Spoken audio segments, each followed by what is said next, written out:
Okay. Let's see how we can add someone. I don't know how we can do this.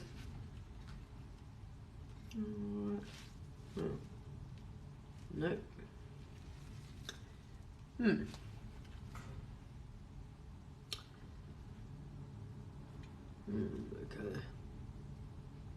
Hello. Hi. I'm trying to add a person. The person that actually asked for this, and I said I'd do a video for her, Claire. But there's no way you can actually, like you do with the normal 3-second video, I'm trying to put @Claire, so you can tag the person. So the person who actually gave me the idea to make this video, I can't seem to tag her and notify her that I'm making the video. I'll have to upload it to YouTube and then tell her afterwards, which is a pity. Hi people. So this is dedicated to people out there suffering with PTSD, trauma, and now, you know, let's say the awakening, people that are waking up, and so basically overcoming trauma or healing trauma via the ascension process, via higher consciousness, which is normally not ever looked at. Normally there's a conventional way. People treat trauma and all that thing, the conventional story. All right, so I'm going to share some stories, and I did tell this woman, I haven't done it before, and I prefer not to. You don't want to go into all the nasty details because it's not necessary. So before I start, I'll upload this when I'm finished to YouTube. But before I start, I want to set an intention, okay, for this video. Hi, I'll tell you afterwards. The intention is to heal. Okay, so the intention of this video is healing, and this is actually what it's about. But some people need to be, you know, I need to want to explain so they can actually see, oh my gosh, because people think that you can't do it. You know, this is a normal, the ego as well, comparing, oh, my trauma is worse than yours, or we're stuck in this victim mode. All right. So it's to explain my story. And this is from actual experience, which is, I don't particularly like doing it because it's going back into the past. It's something I've left. It's not who I am now. But who I was a very traumatized person. All right. And then looking at it from an esoteric level, from a higher consciousness level, and from a level from a higher high. Yeah, and everyone loves them. They're from eBay. There we are. eBay, you can get them cheap. I've got plenty of them. I've got tons of glasses. I love them. Small, easy to look over. So you can, you know, look over them. They're for reading, basically. All right. So anybody suffering from PTSD, childhood trauma, serious trauma will be able to relate to this. Okay, and I know many actually talking about this today. A veteran, a friend of mine, popped in to see me, who's got PTSD, suffered from terrible trauma and childhood trauma. And most people, yeah, you will understand this exactly. PTSD, yeah, here we are, we're all there. Join the club then. You'll know someone who has it, and you know what it's like to live with it. And I was, oh, horrendous. Anyway, all right. So especially what you find is a problem we have in our society is the military going around and recruiting in areas where the poor, there's the poor with a lot of, so in those areas you have a lot of crime, a lot of abuse. So when they recruit in areas which are in poverty-stricken and problem areas, you will find children who have abusive families, alcohol problems. So already you have childhood trauma there. And then you put them in the military, what are you going to do? You're going to end up with a person with complex PTSD or serious PTSD. That's just part of the game, and I've come to see that. There's a reason they do it. It's not good, and you're going to end up with a very, very traumatized problem person. All right, especially if they've got a history of childhood trauma. They should not be recruited. Anyway, but they're used. They're very good as well because they can, you know, compartmentalize things. Anyway, let's not even go there. It's a dark subject, and why it's a very dark intent too. It serves a purpose, and they are just used. They're like corn. Put them out, you know, and off you go, and you're thrown out afterwards. So it's a sensitive subject. So try not to. Let's hope I'm not going to trigger anybody. So it's trigger warning for anybody who has trauma. If you are battling with it, we also, afterwards I'll try and link a lot of videos that will help you. So if you get triggered, or if something, hopefully you catch it early. Okay, so if I talk, and this chat, because that's not an intent, it's intent to show you are able to heal. But if by any chance I trigger you, or you feel tension, you start feeling your chest getting tight, breathing, okay, it means you should be conscious. If you drop into the body, yeah, There we are. You meditate here. If you drop into the body, you'll start feeling and you'll immediately know. Okay, that's going to trigger you. So try and get pinpoint the minute you started feeling tense, anxious, anything. You know, your tightened chest. There we are. Breathe. Okay. So if you do, you can breathe into it. Drop into the body. Through the nose. Let the breath out. So the exhale must be a lot longer than the inhale. Breathe it out. Okay, you're going to do that, not massive, not too sharp. Breathe in nice and deep. Okay, we'll practice.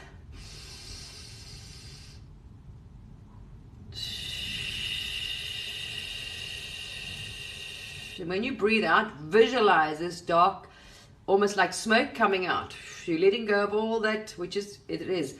Think of it, it's energy in motion. All emotions is energy in motion. But when you have trauma or something, it's energy that is now stuck. Because we hung on to it, it was too much to us, it was too... The ego, the human mind, who you think you are, you're attached to this body, I am honor, I'm in a body, and this happened to me, you're taught as a child, right? So it's ego. All that is the ego is damaged or wounded or whatever, it's too much. So it was too much of an incident for you to be able to process, too traumatizing, too upset, too shocking, too whatever, that we didn't let it flow through. We tried to prevent it, we tried to stop it, we tried to block it, force it out, whatever it was, or just, we couldn't process it. So it's energy that's stuck there, that's not being released. And it can cause things like this, tumors, okay? If you don't work through it. I'll get there. So this is for a lady who said she's got it. I'll try and give her some idea. You can overcome it. You'll not be told that on the medical front because they're not trained in that aspect at all. They're basically just pharmaceutical. The way medicine and our doctors are trained is very different, especially in depending on if it's private sector or not. It's very different to the old days. So they basically just know a tablet. They can associate a medicine with something and the symptom, and that's it. They treat your symptoms, not the cause. All right. Anyway, so let's talk at it from a higher perspective because there's another way of dealing with it. I did make a video, past life regressions and things like that, which will put you in deep hypnosis and take you back, readers, and to that actual thing and process it, heal it, and release it there. That helps. All right. So to give you some, it's very difficult because I'm going to talk about this from a higher consciousness level. Okay, once you are able to go back, once you've raised in consciousness and you're able to travel back in time or do these things, you will see it from a whole different ball game. Right? When you're in the human and you haven't done that, you are only seeing this happened to me. Oh my gosh, you're wounded, your ego, your everything that's hurt, and that's it. And the trauma's there and you are a victim. All right, it happened to me, and how can someone do that to me? So it's the ego. It's all ego. All right. But when you're able to go above that, you're able to understand exactly why. So this won't trigger people, I'm warning you. And it's something I went through. All right.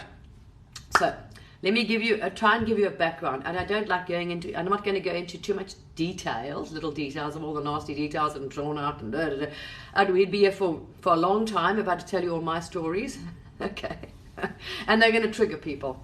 And I don't want to traumatize. We don't trauma bond. And don't think, oh, shame. We're not here to trauma bond. We're here to explain to you, you can overcome it. Absolutely overcome anything, no matter what medicine or doctors have told you. It's belief, consciousness, limitation, okay? But through a higher consciousness meditation, not an easy road as well, you'll face these things. It's like shadow work and healing. And if you have a lot of trauma as well, understand when you start this, so what they call going through the demonic realm will be a little bit more difficult because you are going to face your demons and your own shadows, all right, on an esoteric level that you've hung on to, and all this terrible trauma and dark dense energy.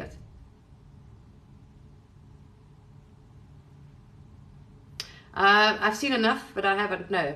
Okay. There's many different forms, as I'm saying, and we experience it. You've got to listen to it, and you'll understand why. Now, this is going to throw people. You knew this was going to happen before you actually came here, before you carnated into this body and this life. You chose this and these circumstances for you to experience that. Sometimes it's karma, but everything that you experienced, you were not a victim. your soul knew and put you in that situation. Because sometimes you haven't learned in this life. So what you haven't learned in this life, what you haven't copped on yet, will keep coming up. You will keep experiencing. You're going to draw the same circumstances to you, and it's going to keep repeating until you have learned or let go. So you don't want to keep having the same horrible things appear in your life, or same traumas or whatever appearing, right? We need to learn. Sometimes it's past life. So it's very difficult. People don't see, from this level, no one's ever looked at it. The majority, mainstream, never looked at it. And I was one of those people. I was a normal 3D person before I woke it up, knew nothing. I was this, I was a victim, and wow, wow. And you just think, what the hell? You think you definitely don't want to come back to earth, and you hope you're never born again. Okay, so I had my fair share. Childhood bullying, trauma, no father figure, lots of things. But my soul, as I say, I had previous karma, obviously, and chose that family and that experience.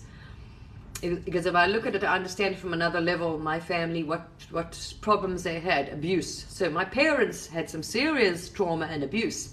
Both my parents. I was born into two parents that were traumatized. Yeah, so there's a dysfunctional, before you're born. Obviously, I chose that to experience, because knowing I'm going to be born into that family, I'm going to experience.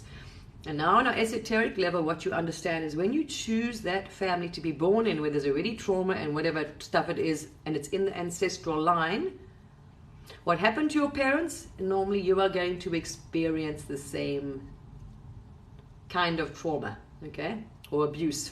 Whatever your parents experience as well. That's quite a good thing. That's, that can happen. So my parents, not that I like to talk about them, my mother died young. That's what trauma does. It can take 20 years off your life if you don't fix it and heal it, because it sits in the body and it causes cancer and things like that. It's energy. And if we hang on to that hurt, especially bitterness, anger, pain, grief, if you do not let go of it, and you sit and you fester that and you hang on to this like a treasure, it festers. Okay, that energy sits there and it festers, and it actually causes dis-ease in the body. So most of our dis-ease comes from its energy. All right, and my mother, that's what happened to her, and my grandmother. So it seems to be a family thing. So then I came into the family, and I had this issue. So of course, it's going to affect you. You pass it down. This is why it's so important to heal yourself. You are not traumatizing your children, and this is going generational. It just keeps going. It's a terrible cycle of victimhood and abuse, victim and abuse. Just keeps cycling people. Because a damaged person, a traumatized person, traumatizes everybody else. You're going to project, and you affect everybody around you. All right, it's very negative. Very negative. So what you heal in yourself, you first of all heal your ancestors, the past, and you're not going to be reincarnated into any more shit in the future, your next life, and your children. Because as long as you stay unhealed, you are hurting and damaging and projecting your thing. You're going to see it in everybody else. Yeah, it's negative. It's a very negative thing. And this is why the planet's a mess. So I had damaged parents. My father came from a very Victorian upbringing home, and not being careful. But as a young child, as a primary school child, I could see, didn't have to ask. They didn't believe in psychologists and shrinks, and they didn't go for therapy in those days at all. It was not spoken. You kept quiet, and you hid everything. You never told anyone. You looked the other way. If you saw abuse, you didn't report it. This was it was, keep it in the closet. You don't air your dirty laundry. That's the era that our parents, okay, the Victorian, passed down to them. So my father was dumped in a boarding school from a young boy, and his family had wealth, sort of very Victorian English people, right? So they dumped him in these so-called good schools, and he was abused, very obvious, extremely obvious. So I had a very, very damaged father who was absolutely not present, not able to be present whatsoever. It was almost like you were a dog, he'd pet you. He couldn't touch you, show you any affection, very, very true. And I could see that. I could see he was really damaged. I was very aware as a child there was something very wrong there. And he couldn't let go of this hurt victimhood. That was his identity. He carried it around like his trophy. No. So it was his thing to show off.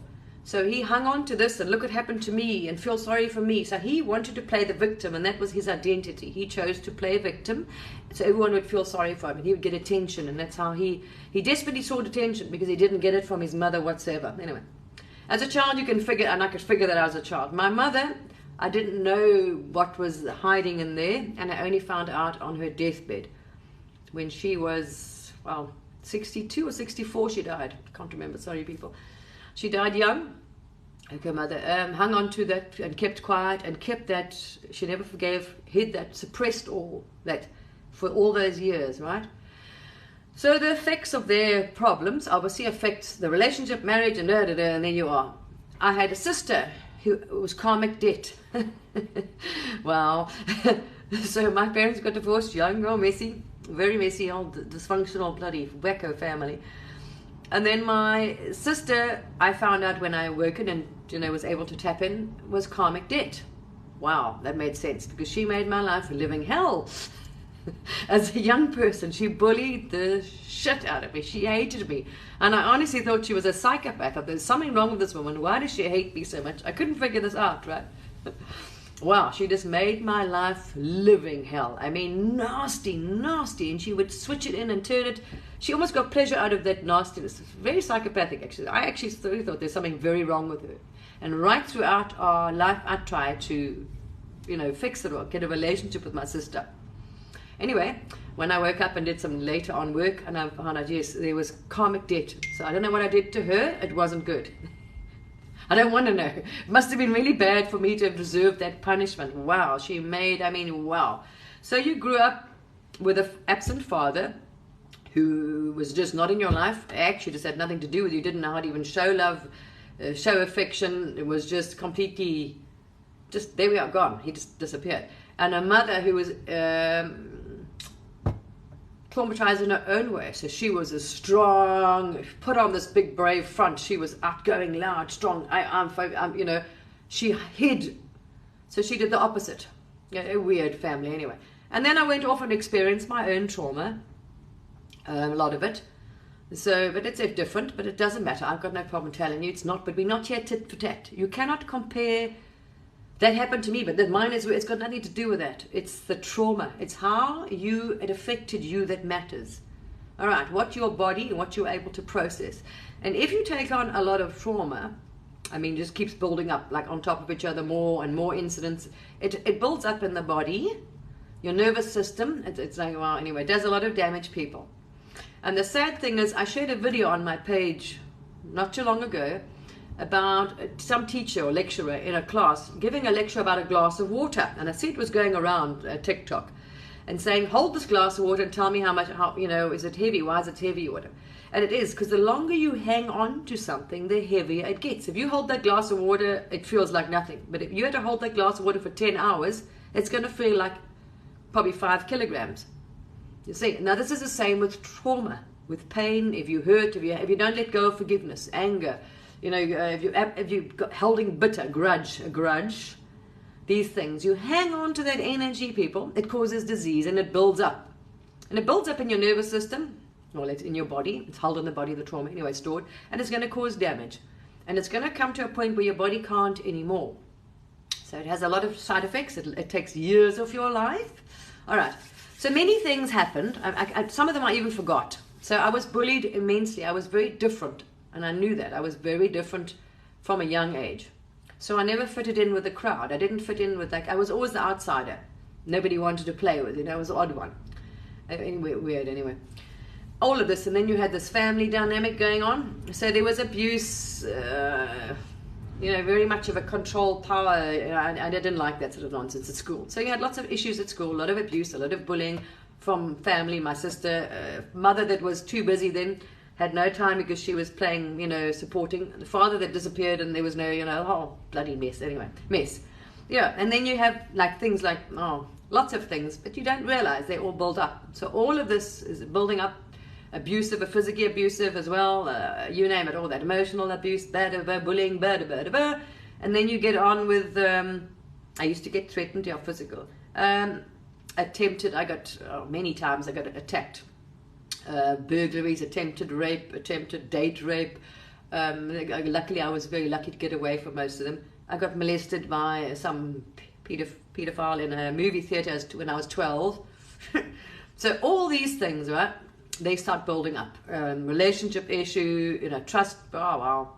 So issues with relationship men was a massive problem, because a father, starting with the father figure, and then the physical, attempted rapes and that kind of shit, date rapes and and being molested by some stranger pedophile in some movie theatre as a child, and a child's in a movie, whatever. So all these things don't go well. Huh? They build up, and then you have issues with trust, never having that father anyway, that wasn't able to show, anyway. So it's just giving you some background. It's nothing to say, mine is whatever, any nonsense, okay? That, wow, I'm trying to think. There were so many you forget, traumatic experiences, obviously like normal things, divorce, death, got married, I shouldn't have done that one. My higher self was screaming at me, and I didn't listen. I had a very unhappy marriage. But I mean, no background, no idea what a marriage should be back then. I had no clue what hi, I'm doing this for you, my dear Claire. There we are. This I'm doing for you. So just to give you some background, okay? So lots of things happen in my life, right? I'm not going to go into so many. So many things happened, but most of it was around relationship and men, okay? I suppose being the father and whatever I came into, there was a lot of sexual abuse and trauma I was born into in the lineage. Isn't that interesting? Yeah. And then I ended up, trying to think. Playing the savior. I was always trying to save everything. Save animals, save people, save someone, help them, save them, whatever. I was the empathic, I'm going to save you. Now, this is before you wake up, so you don't know any of the dynamics of being awake and, and the spiritual story. So, trying to think now. I mean, I had some very dysfunctional relationships. I remember a young girl, I dated some boy that was really abused. Wow, came from a really bad family. Wow. And got into drugs, and I was trying to help him, get off and start working again. I was a young girl, about 19. That didn't work. Anyway, you soon learned, no, you can't, then you can't help anyone. They have to help themselves. They're not going to, it's like you cannot do that. It's going to be destructive. And I walked away from that. But I had many nasty experiences. I managed to attract a sociopath. But this is, I'm saying, state of naivety. You are aware, can't even remember what made me read a book. There's a very good book that was written. Now, this is so interesting. Hi. A man, there's a lot to go into this whole thing. Is so deep. But I'll get to the point afterwards. I just want to show that you can overcome it. But how damaging this trauma can be when it builds up and builds up, doesn't matter what it is, and you do not sort it out. Okay, and you don't understand where it comes from and why. Because a lot of people only see this life. They don't understand there's more to it than meets the eye. Actually, sometimes. When you can tie it together. So, gosh, I'm getting sidetracked here with your comments. Sorry, people. I'm not reading comments because otherwise I'm going to completely lose my...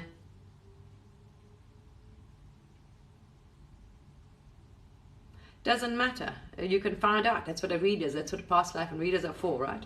There's not a set thing. There's set things. You chose that. Everything that happened to you, your soul chose it. And it's a lesson.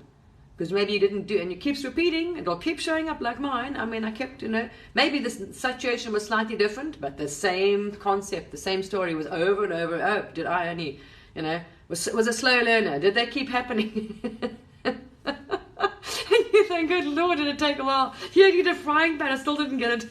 I couldn't get it. On a 3D aspect, going to a shrink, you can, all the things you want, you couldn't figure out why. Did you keep choosing that? Because on a 3D level, non-tapped in, not on a higher conscious level, a psychologist, they couldn't figure it. They don't know. You don't bloody know. It was absolutely a waste of time. Anyway, so I kept doing this. I attracted a sociopath. Wow, very dangerous story. As a work situation. It's a person that I hired to head up my security back then. All right, a while ago. To head up my security. Very, very disturbed individual, but because of the what he was doing, very good at what he was doing. The job was excellent. Out of all the people and all the quotes and all the people that came to see me to give me estimates on my security, his plan was, from you could see, flawless. Security, top class, no problem there. So I hired this person. He was managing the security. Okay, so he was going to manage my security. But I remember when I think he came to see me. I saw his plan, but he was just going to be hired. He was working for this company, and he was in charge of this area. And I said, right, great, what he offered, the job, was really good out of everybody else, So I gave them the job. So he came to see me once a week as a client. But me being trauma and not understanding where my problems were back then, not being tapped in, didn't see this one coming. And I'd read a book. There's a book, very good book I recommend to people. In a way, it's to keep you alive anyway. Which is a man that used his intuition. It's called The Gift of Fear by Gavin De Becker. Now, he ran one of the top security companies at the time, because he was interesting. His book his book tells you about his story and how incredibly tapped in. And I'd read this book. So you could see the warning signs and danger. It was amazing. It really showed you how your brain or your mind tells you, but we ignore them.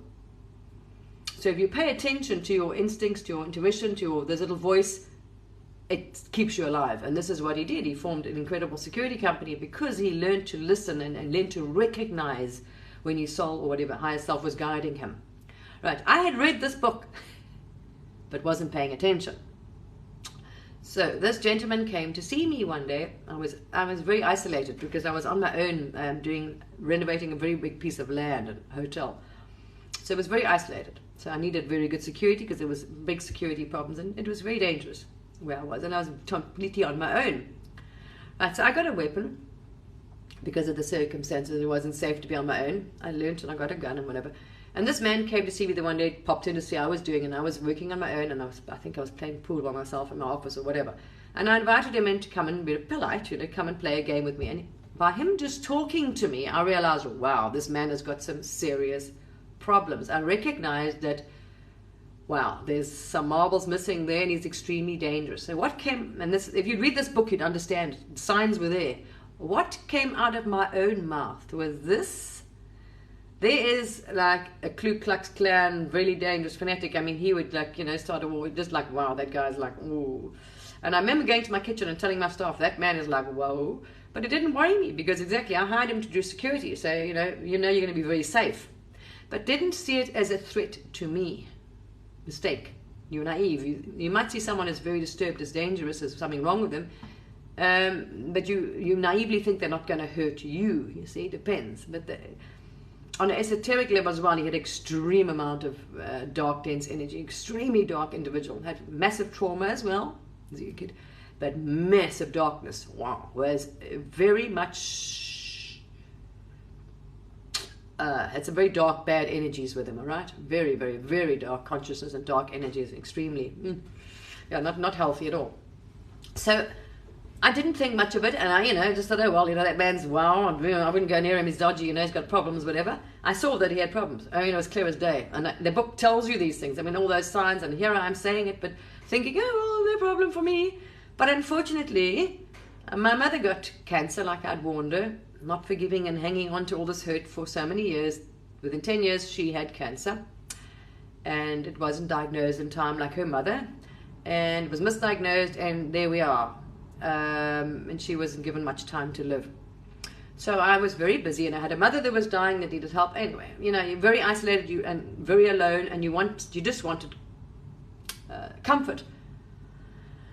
I hate telling these boring stories. Sorry, people, but I'm just trying to give you an idea. So looking for comfort. So now, of course, this person's the only person I'm basically interacting, coming around once a week. So you're looking for. So you turn to this person.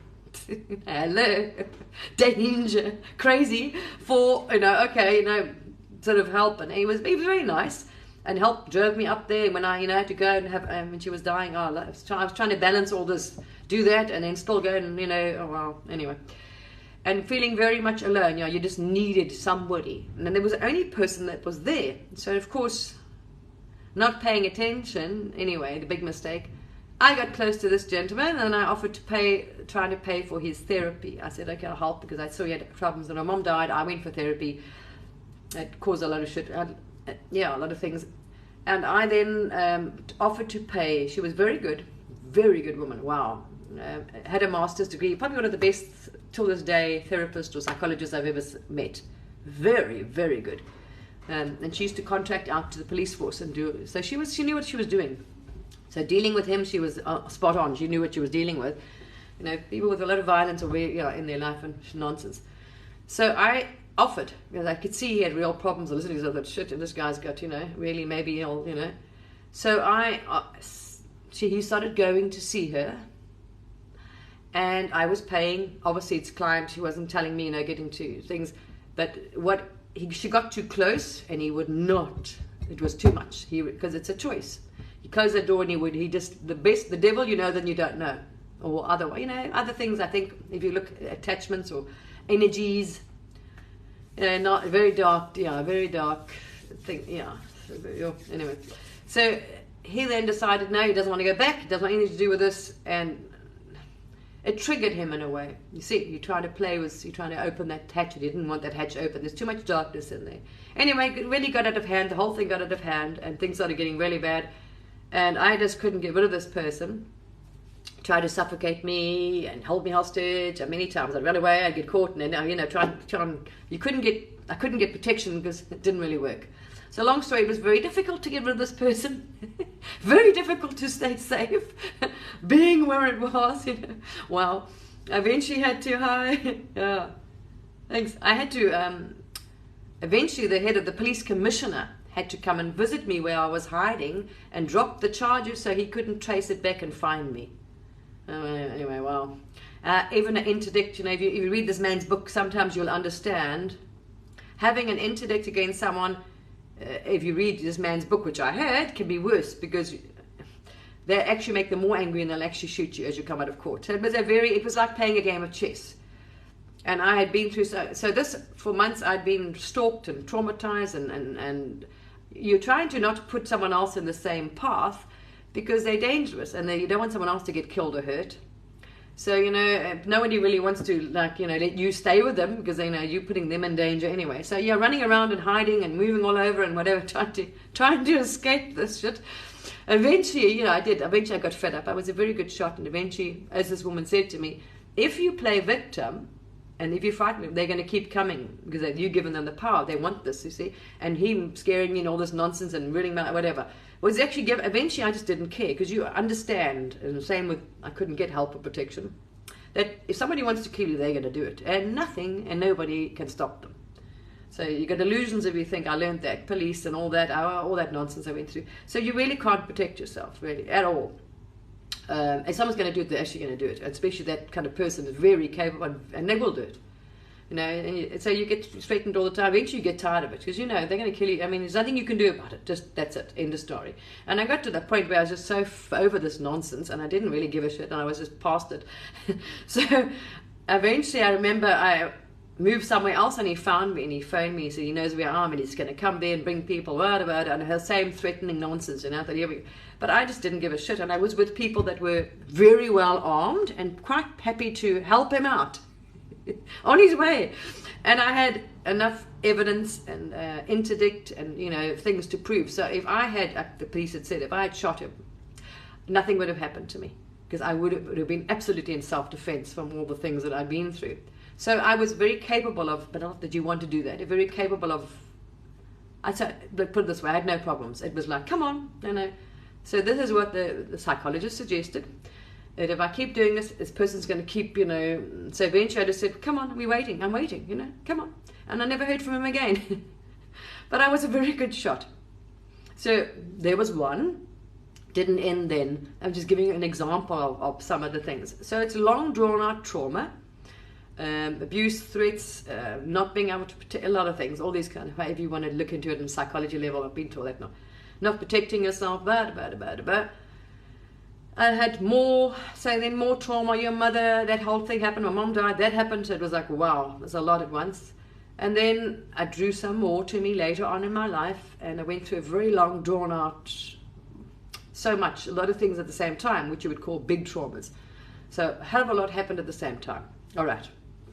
Me thinking I dealt with that, not really, that whole incident, it affected me in a major way. But she was very good, and she didn't give me normal medication back then. She'd put me on, she'd give me tapes and relaxing music to listen to, HTTP5 and melatonin. Not put me on any psycho, thank goodness. And she had done, funny enough, she was tapped in. She did the auras and clearing with my mom's thing. And after my mom's thing, she said I didn't need to come back. But I mean, I didn't fix up after this incident. I hadn't really cleared that. I hadn't gone back later on to do therapy for what happened to me. Anyway, long story. So this, I suppose, those things sort of, you think they go away because you get used to them time, and they sort of they go under the surface, all right? That trauma is there somewhere there, right? And then you go, cheers, I am more shit. Wow. And if it's drawn out like that, a lot of severe trauma and fear with all these things drawn out, and it's basically you're facing all your things like survival, security, it can kind of, anyway. So it came to a head, I'm trying to think, in 2013, not long ago. In 2013, also being a single parent and working and paying bills, you don't think you can, no, it's nothing to do with attracting danger. What's in you, you will keep drawing to yourself until you learn. So I'll get to this point. I'm just explaining this so people understand the extent of it, so you don't think it's mini-willy we're talking about. You can overcome whatever. But I'm going to tell you this from a 3D level, and you can go to all the shrinks you want and medicines you want. Then I'm going to tell you, which I tried all that nonsense, afterwards, and I'm going to tell you how I managed to, deal with it. All right? So I went through some serious trauma. It kind of built up. I just carried on more stuff. Oh, wow, anyway. Same thing, it's compounding all that rubbish, so much. When I did my meditation, you could take it back into things you don't even remember. So you don't realize how much trauma you accumulated, right? So I went on, I had a similar situation, which the last guy I went to go and see explained, he said it's a psychopath. So he gave me a book to read, actually, on psychopaths. I did a massive amount of research into that. Fascinating, and absolutely right. The book he gave me to read was like smack on. I was like, wow. So you understood that person, you're going to waste your time. They're not able to, anyway. So I was dealing with a psychopath this time. Okay, well, I didn't see that one. Anyway, yeah. So, very long drawn out trauma. In 2013, it came to a head, and I started realizing my nervous system. You couldn't suppress it. You couldn't keep going anymore. You just tried to okay, just keep going, forget, and just push it on and keep moving forward. It's going to come. It was the straw that broke the camel's back. Put it that way. So the accumulation of trauma and all this nonsense right through my life, it piled up, and I came back from Afghanistan, and I just wasn't coping. I wasn't coping. I was just losing it. I would lose my cool, my temper. I was like, my stress tolerance for stress was zero, basically. So then your trauma level, right? There's resistance. Your body, I found out recently, which we didn't know, the trauma is held in the bones. Well, the scientists, it's actually held in the bones, whatever, it doesn't matter. We know it's energy, so I don't buy that, because it's also it's atoms, it's all energy. It's just energy, actually. So let's just say physical, they say it doesn't matter where it's held in the body, it's energy, right? So that's stuck in the body. So if you accumulate enough, eventually the body can't anymore. The nervous system is overloaded. Mine became overloaded. And it was like, nope. But now you're a single parent and you're trying to keep working. So you're like, I don't have time for therapy. I don't have time for this. I got to, whatever. You got to pay bills. You just keep going. But it started, the warning signs were there. So I went to see a psychologist, and I spoke to him about what happened, 212 and everything. I explained to him the law. It was really bad, intense. Wow, it was very bad for me. It was just too much for me to cope with. And he wanted me to come for therapy a lot. And I'll take medication, come for like 2 sessions a week for 6 months or whatever. And I just, financially I couldn't, I just like, wow, I can't afford that if I'm not working. And physically, health was everything. So I needed to, physically I was burnt out. I needed to recuperate my health because my thyroid had packed out. It was just too much. The whole system was just like, couldn't anymore, So I didn't do that, but I did. He put me on medication for like a SSRI, antidepressant SSRI. Yeah. So I started taking those, and it worked for a bit, and I managed to manage it. And then I remember going off again. I went on again anyway, somewhere on the line. I went on again, but you think it's okay until you put in a similar situation. Because as I said, what we do not resolve in our lives, whatever lessons or whatever our soul, it will keep appearing. It's energy. So what you don't resolve and heal, it's going to keep showing up in your life, people. So it'll pop up in my life again because you haven't quite finished this lesson and you don't know what lesson you were even in. Didn't get that. So anyway, eventually, I remember I went off the meds. I think it was 1.5 years I took them, and then I stopped them, just like stopped them. No one tells you you're not supposed to, you should wean off the things. Anyway, I stopped taking them, and then I started taking them again in 2016, 2017, whatever it was. Stress, because your nervous system is overloaded, and your energy, put it that way, you've got so much dark dense energy in there, people, it's unbalancing. You're not in balance. There we are. So it's going to start tipping the scales, and you're going to start knowing the wobble. And I started the medicine. I had severe, well, not that I noticed back then, but I started first of all with my mind, words, speech. I started having problems, forgetfulness, dark bags under my eyes, and memory, and felt like the PTSD was getting worse. And I just thought I couldn't understand, even though I was playing up with all this trauma. I thought, why is it all coming? It was like all my life of trauma was coming to a head. It was like it was pushing out everything. It was and I just thought, wow, the wheels felt like they're falling off. I thought, why is it now, things that I haven't bothered me for years, why is it now becoming a problem? And I'd have problems with my speech, but I didn't put it together. So what I was having was adverse reactions to the medication, but I hadn't picked it up because you take it before, you just, like all of us, take medicines and antibiotics, and we don't think twice. Although there's, warnings about this long, normally longer than the good things about the medicine, there's normally adverse reactions far worse. But we take it for granted because normally it's fine. So we don't think like antibiotics can kill us. But pharmaceuticals kill more people. It's the third biggest killer on the planet. So I didn't pay attention to that, and I didn't link them. And then I started getting physical symptoms. So basically what happened was the medicine was going very wrong for me. So I had every reaction, or they call side effect, I started having every side effect to this medicine and getting worse and worse and worse. And then I started getting serious, radical, I gained weight. I had some serious problems, like serotonin syndrome. So basically what the last thing I hadn't had yet was a heart attack and kidney and liver failure and heart failure. That was the last on the list. But I had really serious issues with, I had massive problems. My speech and brain, I was getting shocked. It was like my brain was backfiring. It was like electrical shocks. And I was going for tests, heart problems, and they were taking me into hospital and testing me. No one, even though they knew that was the only medication I was taking, bothered to look and read the side effects, and then they would have seen, oh wow, the side effects are exactly what she's got, or all these symptoms. And the symptoms like a yin-yang. I went for MRIs and they thought I had MS. They thought, okay, I'm nervous, all these shocks and pains and weird things happening to me, that I was getting MS. No MS. And this just carried on, and something's very wrong with you, but you don't know why. Until I then sat down and timed it. I sat down and thought, okay, when did this start going wrong? And then I looked at when I started taking the medicine. What did I do at that time? And then I saw the time I started taking the medicine. And I started looking back even at videos, and I could see, I remember, I thought it was allergy, or I thought it was this. I just, brushed off the little things because they were mild and they got worse and worse. That it was the medicine. So it says there, if you have any of these, you need to stop taking it immediately. Well, I had everything in the bucket list except for the heart attack yet and the liver failure. So I thought, oh shit. So I immediately stopped taking the medicine. Wow. And bingo, I started feeling good. My weight, I had gained massive weight as well. I thought I had diabetes. The shit I didn't have. The list was like this long. And everything started going away. My weight, I went back to normal. I was having no problems. I wasn't feeling stressed. I started going back to being normal. So I was like, oh wow.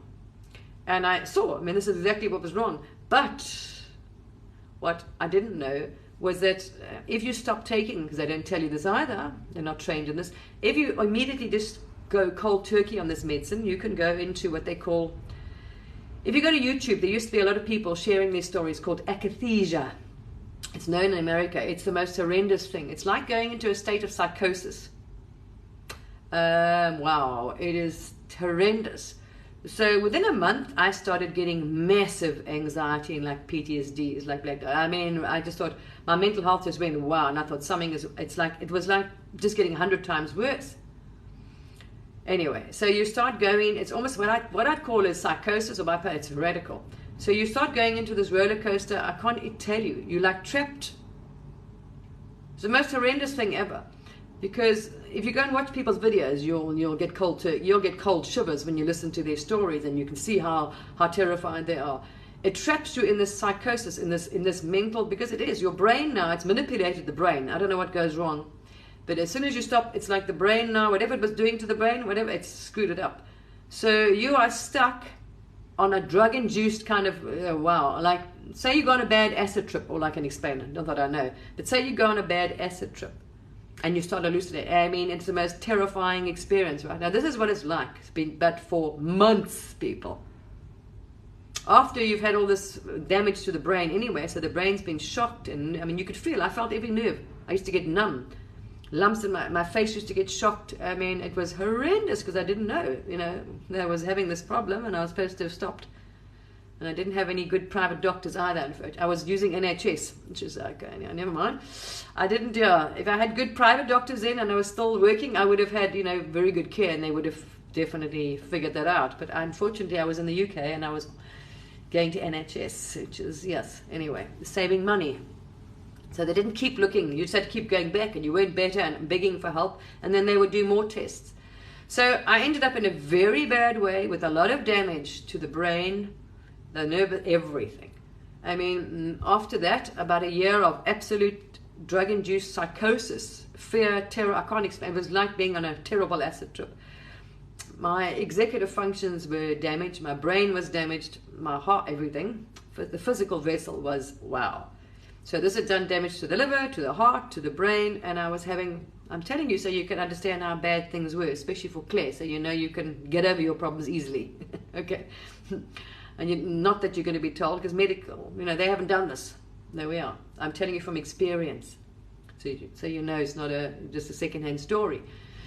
So I ended up with, wow, serious problems. Yeah, Claire, you have no idea. Wow. I couldn't balance people. I remember I was so scared I couldn't leave my house. I was in a state of constant terror. I couldn't go out my front door. That's how terrified you were. I mean, I was in a constant state of absolute terror, people. And symptoms and insomnia and the physical, it was just a roller coaster from hell. It was really bad. Wow. Anyway, as it wore off, bad. I was left, with a problem. My nervous system was ruined, completely ruined. And I remember I was so angry because the help and the lack of, as I say, I almost died. No one would have picked up. I would have just died. And no one knew that this medicine was so dangerous. Well, it is. It's in the leaflets, but it's handed out like sweeties, and no one monitored you. I went to A&E, went to hospital, all these specialists and neuroscience, and no one bothered. I'm telling them I'm on this medicine, and no, they don't even, no, it's probably no. I'm sure it's just anyway. So there we are. I lived that one. When I finished, I had massive issues with and I still have problems with my executive functions. So there seemed to be a disconnect from the brain, when the brain sends signals to the mouth, to the, like writing, coordination. So the basics, right? So the brain will tell the hand to move, like walking, balance, right? Writing, speech, those were affected, big time. And if I was tired or stressed, I would stutter. I used to sometimes walk down the road, and this is recently, people. I'd sometimes walk down the road, and I'd be going to a shop, and I couldn't drive. I still haven't been able to drive. I haven't driven since because I just don't want to, get in a situation. Now I was worried about having an accident because I would just get like this, where I couldn't judge my perception of distance. I lost that, and balance. And I remember going to a meeting with the head of what's this helpline in England? There's a suicide helpline. I remember I went to this meeting where I met psychiatrists, the head of helpline, all these people. I went to this for 3 days conference, and I spoke to these people. I was like, you have no idea what it's like being on our side, how cocked up the system is, and the health system, mental health. Nobody will touch you because they're too frightened that you are high risk to do therapy or treatment on you. I was begging for help for about 2 years. And I was going for assessment. Oh, they send you to someone. Oh, no, you need to go and see that person. They'd send you there. And then you'd go, wait, and you'd have an appointment. You go see that. Oh, no, go and see that. And I was just passed from pillar to post because they were scared. Nobody wanted to treat you, touch you, go near you because they were suicide risk frightened. It's all about being sued. And this, anyway, going through the run-of-the-mill system, the system is useless. Nothing helps you, and no one's going to help you. And they don't give you enough. You only get 20 sessions, which couldn't do anything. Unless you've got a bit of anxiety, it's a waste of time, right? So in the end of time, you realize no one's going to help you. You're screwed. There's no ways you can even, 20 sessions is going to fix you. You're stuck with the problem no one wants to admit, or because it's frightened of lawsuits and all kinds of nonsense, and admit there's a, So yeah, everyone just, oh, no, it's probably just this, or you probably just take some other meds. Oh wow, they used to try and give me more meds when I was going through this. And or diagnose you now with bipolar or some nonsense, and it's got nothing to do with it. You know very well what's going on, and nobody wants to know because it's liability, you see, and fear of being sued. So I just stopped going to all of them. I stopped seeing any of them, and I went to this meeting with a very nice group of psychiatrists, and it's new compassionate mental health. They're looking at changing the system because they know the mental health system in this country is very defunct and not in the patient's best interest at all. And I remember talking to him, and I'm telling him it's horrendous. I remember when I phoned that suicide line, it was useless, absolutely useless. Absolutely. I mean, it made me more suicidal, actually, after talking to them. I was like, you want to jump out the window. It was horrendous, really, people. I'm laughing now, but wow, it was so bad. The lack of help is so bad. Nobody wants it to. It was just a nightmare. But there's a reason why you go through it. So, and suing them doesn't help either. And oh, wow, they just pinned it in. Oh, anyway, I went through all that, and anger, and wow, and fear, and now you're stuck in this mess, and now you are in a bad way.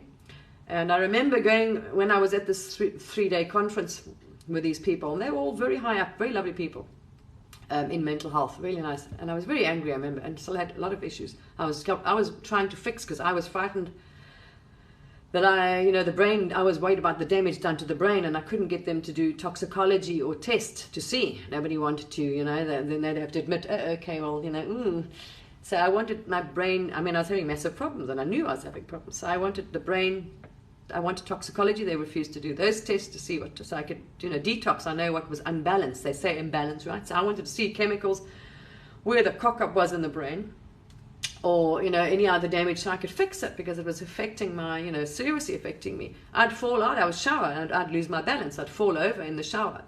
I would be walking to the shop down the street, and I would walk or bump into a wall, because my balance was gone. I tried to do trauma yoga at this 3-day conference with those people, really amazing people, trying to change the mental health system. There was a woman from Netherlands who was here visiting the conference, and she did it. She did some trauma yoga. She said, come on, for class, do you want to come and try it out? And I just recovered from, that whole trip, but I could get out, and I was still very angry and frightened, and I was mostly concerned that I was going to be, brain damage for life, really. So I went to her class. It's purely trauma yoga. You couldn't think of more mild. I couldn't do it.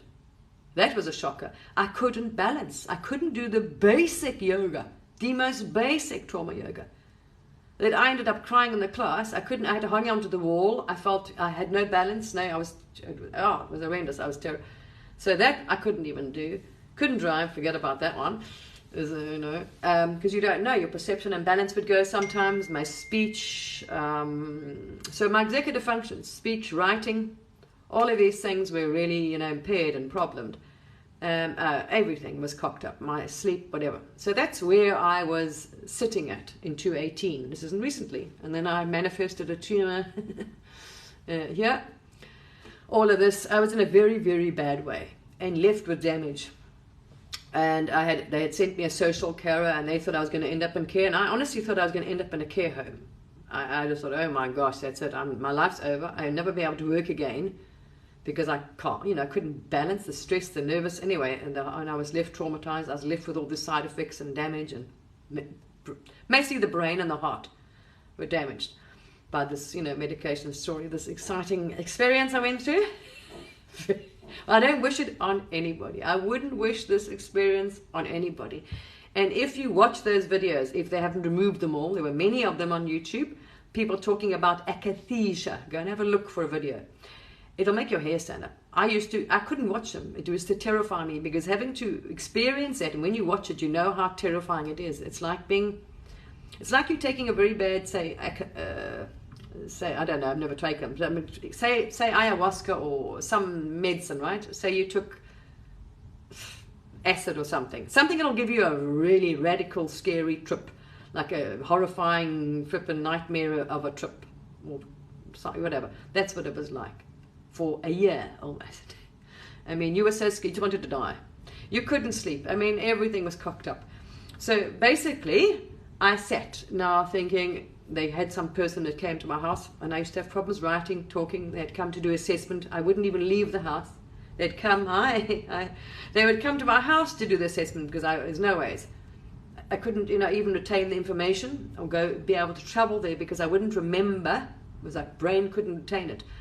My short-term memory sucked. I'd be doing the dishes and then go to the loo and forget completely that I'd been doing the dishes. So there was my brain was big time affected, right? So I was like, okay, I'm screwed. I can't work. I'm going to probably end up in care. No ways. I was, horrified. And you only yourself. I thought, how am I going to live? Who's going to pay the bills? And I was like, wow, terrifying experience when I'd been independent all my life, right? So here you are, Claire. So I sat down, besides wanting to leave the planet, many times. And I was planning on leaving the planet. Not that I would tell anybody, because I'd just sanction you. And we all know that. If somebody wants to die, they're going to do it. That's it. And I was determined. So I was not planning on staying here. And I just didn't want to be like, no one wants to, I just thought, I'm not living like that. You're still in that. I was very angry, victim, upset, the whole thing, you go through all of that shit. Anyway, it was just I was this nervous wreck. I was finished. Besides, not very functional anyway. So I sat down, I remember, and I was planning to go, and that's when I started praying, and I started asking for forgiveness, and forgiving all of those that hurt me, because I just was planning, I'm going to leave, and I don't want my children, I want my children to suffer. From a religious perspective, I was looking at it from a Christian perspective, because I hadn't woken up yet, you see. So I'm like, okay, I'm going to go, and I don't want my children to suffer or be punished. I want to forgive them, and I was asking God for forgiveness and forgiving everybody else, and planning, to get the shit out of here, whatever, and hoping, quite happy to leave the planet, I was like, no, I'm not sticking around here, I didn't want to live like that, and just be in this mess and not being, and oh no, anyway, not a nice place to be. So I was in a very bad way. This is for you, Claire. It's getting good, and now you can see what you can get through, all right, people. And I was no help, and nobody would do the test. I didn't know where the damage was done in the brain, but I knew to an extent. The test they did, the MRIs didn't pick it up.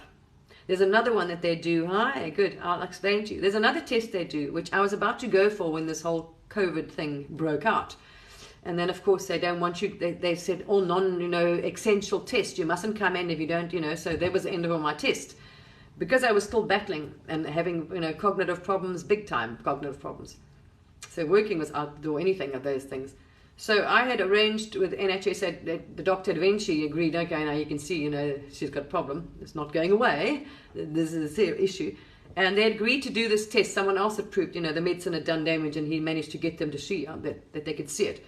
They put electrodes on the brain, it lights up, so they can see which parts of the brain are lit up and which parts of the brain don't light up. So they can see where the damage is, which is underactive. So some parts of the brain are underactive and overactive. Anyway, and I was going to try and, trauma.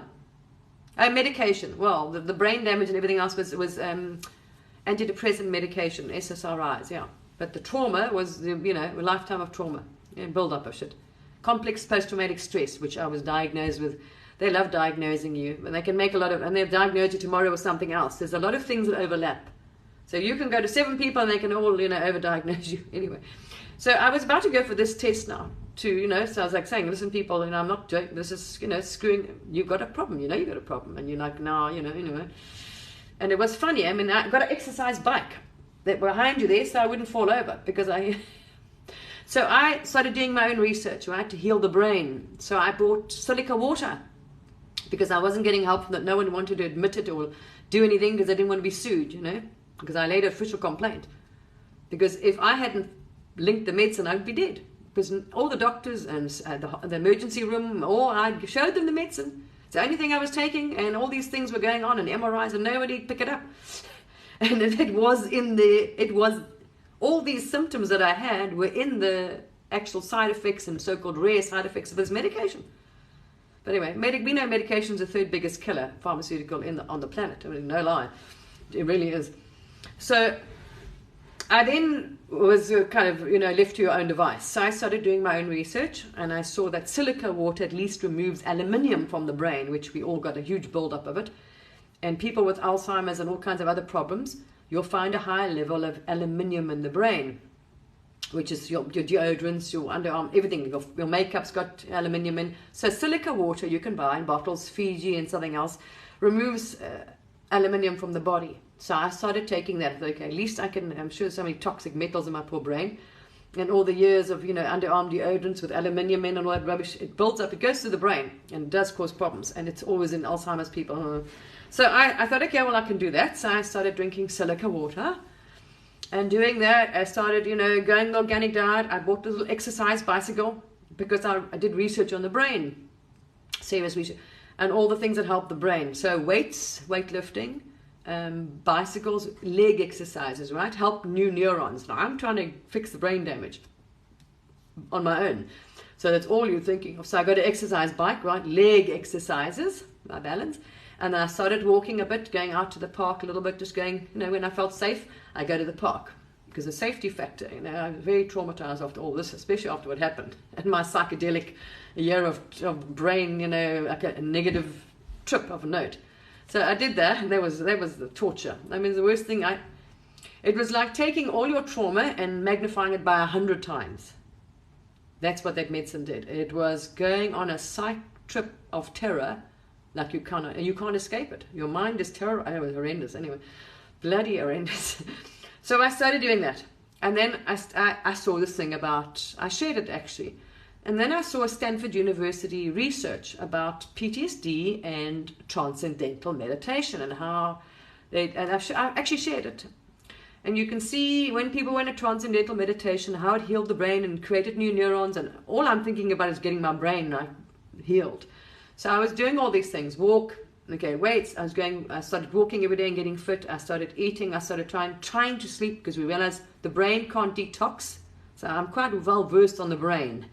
I've done a lot of research myself trying to heal. So the brain, if you don't get enough proper sleep, that's the only time that your body, your brain gets all the toxins or chemicals or rubbish, it's waste out of the brain, is when you sleep, people. So it's crucial to sleep. Microbiome. So I researched everything about your health, about brain, about mental health, the importance of microbiome, which was a massive study. So I did lots of research about it. I figured out microbiome. So fix my microbiome, number one. So your body can absorb nutrients, because if some of those are deficient, it's also mental health.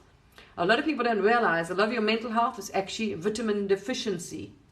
Vitamin D, well, is a hormone. It's not a vitamin, actually. We didn't realize that. So all your nutrients, your zinc, your magnesium, all these kind of things, if they're deficient, you can have problems. So I made sure I had no deficiencies. Now, no one addresses mental health like this. They just pump medicine and off you go and eat burgers and think you can be fine. No. No drugs, no alcohol, no nonsense. You fix it. You can actually do a huge amount for your mental health, but it's not just one thing, people. You need to address your health. You have to eat properly. So really go on a healthy diet. And this is proven in that study, which they won the Nobel Prize for, on microbiome. All right? And all the years of antibiotics and rubbish you put in your body, you've killed half your microbiome. Your serotonin, which this medicine is supposed to help in the brain, your serotonin is produced by the gut. Most of these things are produced by the stomach. It's more important than that. So that's not going to, no happy pill is going to help you. No, and these things for antidepressants and rubbish is not the trick to it. You need to fix the gut, because that's where it's actually produced. So it's not helping you taking things and carrying on normal and think it's not going to work. So I got some serious probiotics, very, very good probiotics, and started taking them for a few weeks. I've always eaten healthy. So I started eating really healthy. No sugar, cut out carbs. I'm going organic. Silica water. So I did all the right things. I started exercising. The gut is your brain, majorly important. So all of those. And then I started doing this yoga. And then I saw the research from Stanford University on PTSD and, new neurons as well, besides the leg, lifting weights, helping with the brain, and leg exercises, okay? But what also helps is this transcendental meditation. And I thought, okay, great. I'm just trying to fix my brain, so my main thing was, heal the damage. Not getting tests. There's no ways I can see. They wouldn't do it. What was wrong and anything. So it was just going blindly, right? And see how I improve. You want to get yourself so you can drive again and get back to a normal life, right? And try and get a normal. I hadn't slept for about 3 years almost by now. I mean, my sleeping pattern is so screwed. It's not even funny. I don't have a normal your bio clock. So I did all this research and I shared it with people like me, PTSD. All this research about the importance of microbiome, and very important to make sure you're not deficient in a lot of these things, in zinc, in magnesium, potassium. It's going to affect the brain. A lot of the times people don't realize they don't need tablets, antibiotics. It's actually bad diet because your body's not producing that, your gut, and you're deficient in vitamin D and lots of things actually. So a lot of their normal depression and stuff, it's actually just a bad balance. So all of these things are vital. So I did them. Diet, exercise, water, microbiome, all I was doing that. Sleep, I was trying to, desperately trying to sleep. And my entire biological clock and sleeping pattern was totally completely out of whack after all that shit. Which still is. I'm still trying to get some, I don't know if it'll go back to what it used to be before because it was such a long time, it was screwed up for. So all of that, I started, Silica Water. You can find it, Fiji, the one I use is, can't remember the name, it's very good. It's a very good water. I think it comes from Indonesia. It's got high silica content in it. You can buy it in the shop. And there's a company here, I'd get boxes of it. Yeah. So that helps with, your diet. Most people can reverse the dementia. A lot of people have, by diet, people. Eating organic foods and cutting out sugar, cutting out, basically going keto, kind of like a keto diet, but cutting out all that crap and getting rid of the aluminium in the brain massively. That plays a huge role in a lot of these brain problems and degenerate or illnesses and diseases, and that study did that. So I did lots of research. There we are, it shows you. I started transcendental meditation, and guess what? I had a Kundalini awakening. Bing! I almost shot through my ceiling. So on my now I'd given up, right? You get to the point where you're so low. I'd given up. You're on the floor. You're talking to God. You're asking for. You're just like, wow. And I was doing my forgiveness and praying and happy to fucking leave the planet. Very happy to leave the planet. Planning on leaving the planet. And I started doing all this. And I had a Kundalini awakening. I started getting better. As I say, source. Yeah, exactly. I went on the spiritual path. Started getting better. Wow, it was amazing. I'm doing praying and asking forgiveness, and that. I tell you what, that's why I say this path is amazing. You can try all the one conventionally. This is a different story when you try the spiritual path. It's absolutely. No, I'm from here, but I spent a lot of time there. Yeah. So not only that, it's not one vitamin. No, I wasn't doing it. I was doing very basic yoga, just for breathing and relaxing. Stretching more than anything else, because of this, and walking. I'd go for a good walk. Not at all. You don't need to. You can also do it consciously now. There's all over the internet and TikTok. You'll find how to activate your Kundalini. It's very easy. Intent. You can also do it by the breathing, sitting. Joe Dispenza covers it. Whatever. So, and tones. It's frequency, music. It's certain tone you listen to, which will get the brain into that. So that's what happened to me anyway. Whoops, I ended up almost shooting out. I thought I was going to ascend with my body. I started spinning physically. I was sitting meditating. I started doing this and going faster and like in a circle, my body faster. And I literally almost went into like a whirlpool. I thought I was actually going to leave with my body. I was like, oh my God, I'm going to heaven with my body. Anyway, it was funny. So I got my spiritual awakening, right? And then I was shown as well. I was shown when I was like really upset about everything, why this happened, why it happened to me. Well, in the beginning, you sit down and you're praying and you ask, and you know what I was shown? I was never a victim. Mind-blowing. This one is going to be a mind-blowing, Claire.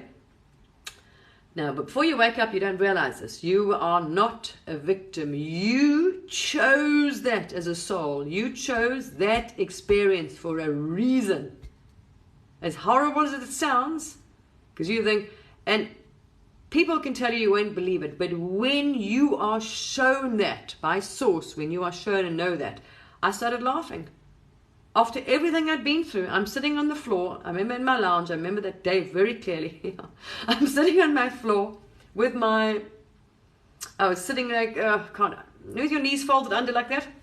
And I was praying and I was asking about this, why, why the shit did this happen to me? And I was shown everything. It was like mine, and I laughed. And I was shown there's a reason. I had chosen them. Because as a soul, you see, you're thinking from a human as from an ego. You're not this body. Your soul is much higher than this. When you want to say God or source shows you, well, I tell you what, or source, or the universe, wherever, depends where you are. Some people say universe, some people say source, God, wherever you want to say, same thing, right? They're referring to the same thing. When you are shown this, I was shown everything that happened to me, all those people, there was a reason. There was an absolute reason why. I was not a victim. Well, my shit, I started laughing. 50-something years of shit. And I mean, people trying to kill you and all kinds of shit and trauma. And you realize there was a purpose. You did that on purpose and you chose those people. And it's not what you think at all. Actually for good. Actually for good. Not for a benevolent, because your soul is so loving and I mean, I was blown away. And somebody can tell you that. You will not feel it and believe it. You will not cognize it or take it on as your truth until you actually, that's why past life regression and things help. You have to experience it and know it. To the core of your being, you know it. And I was shown this and I was like, oh my hell. And that was like, released me from that victim, from, oh my gosh, why me? You know what I mean? So much. Now you're empowered because you realize you chose it. No, you weren't a victim. No. I was absolutely gobsmacked. I started laughing. I was so thankful. I was like, wow. And you realize how wonderful, how loving and how kind and compassionate your soul is. You choose to forgive, or you're trying to help that person out of the darkness. You're trying to bring light to the darkness. You're bringing love. Anyway, wow, it's mind-blowing. I was like, wow. So my awakening, my pure intent to heal and ask for help, because I went on my knees begging God. As far as I was concerned, I'm dying. That's it. I just want to die. But I didn't want to live. I didn't want to live like that anyway, because I didn't want to end up in a care home. And I've always got I can't look after myself. I have problems. I can't work. Couldn't manage stress. You get tired. Your system is like fried, overloaded. It can't take anymore. And the brain is like, who knows? Whenever it does its thing, stressed, tired. If I don't get enough sleep. If I don't get enough sleep and the stress, now, till this day, I have a problem.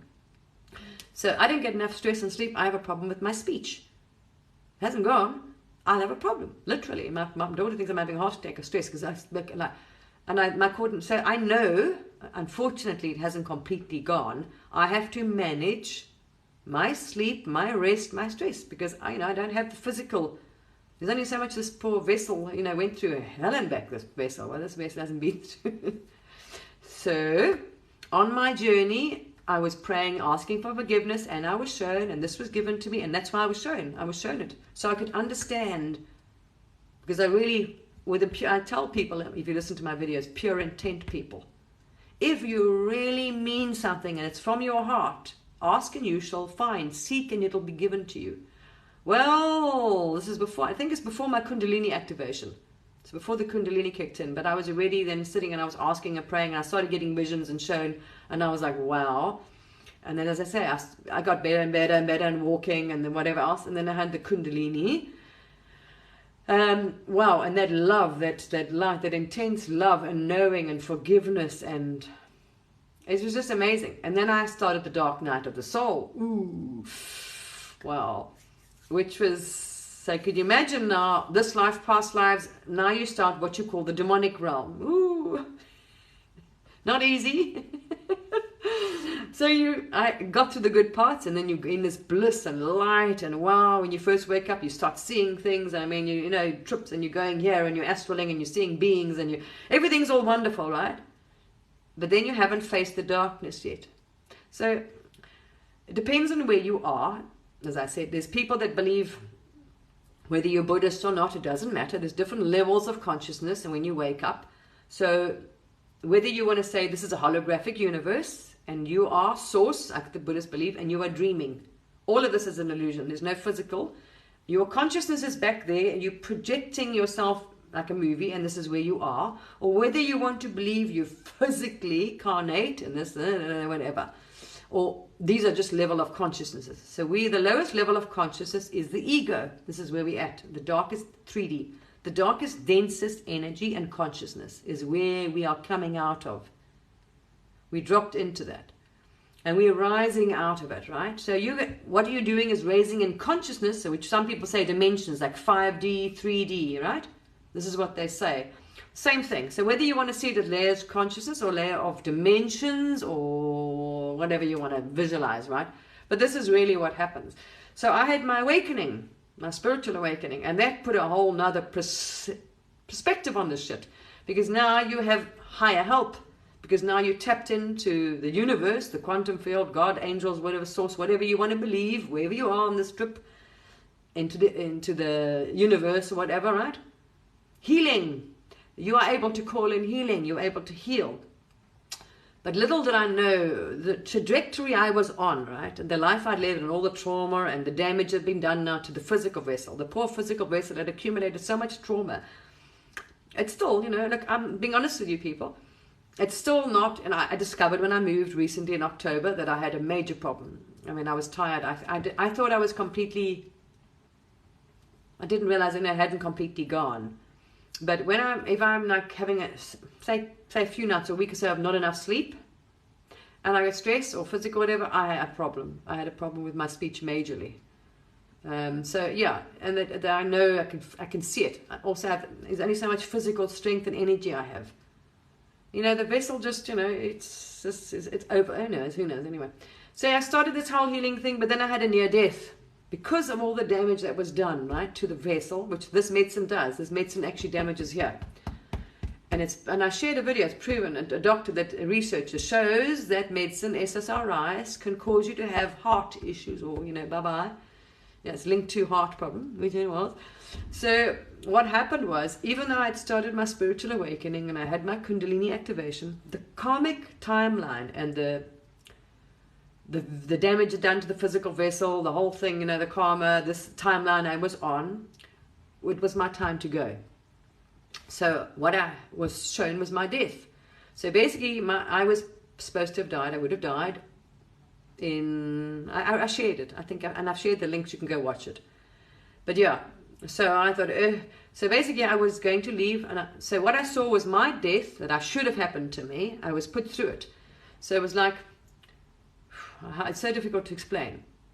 I died and came back, but it was a timeline I skipped. I saw my death. That's how I was meant to go. I would have died now, and in that way I felt it, went right through it, but I skipped it because I had risen my dimension and done my work and da. So I averted. So now I'm still here, which is very strange. I didn't die. I survived dying. And all that shit. And I'm here, I'm thinking, what am I supposed to do now? So I am fine, but I'm also aware that I'm not completely, because I noticed, I'm saying, so I have to manage. So I manage my diet, sleep, health, I meditate, but I'm in if I do that, I'm in such a good place. Absolutely perfect. You wouldn't know like anything's wrong with me, absolutely at all. If you can stay in a higher frequency, vibration, and consciousness, wow. I transcended all of that. I've done a massive amount of healing work, but there's only so much you can do. Yeah. Yeah, I skipped, Basically, I jumped a timeline. That was my karma. The karmic timeline I was on, that was my time to leave the planet. So all of that, I would have died. I was meant to die, which, hello, that's what happened. So, yeah, boops, it was in. So, yeah, but the damage is there. So what I've got is like extra time on the planet. So my time on the planet has been extended. So basically, I wouldn't have been here. But now, now you're thinking, what am I going to do with myself? You know what I mean? I'm not young anymore. So I'm busy with that now. I'm trying to decide how to go forward now, because I'm still alive. I'm not sure if I'll be able to. Yeah, I've got to manage it. So we'll see. Don't know. Who knows? But it's trying, yeah. But there we are. You can come out of that, people. It's amazing what you can come to. And the healing that I'm going is amazing. Because your higher self or your soul will put you through it and it takes you back. You go back and you'll see it. You can ask, but you have to ask. So every meditation you could sit down and you ask. Okay, say I get triggered now. And plenty. I've done massive amount of shadow work. Wow, massive amount on this journey. So I sit down in meditation and I ask, like last night, right? I got triggered by my daughter yesterday, something, not a major, and there was something else. That's something. There's so much healing. It never stops, people. And I sat in meditation and I asked why.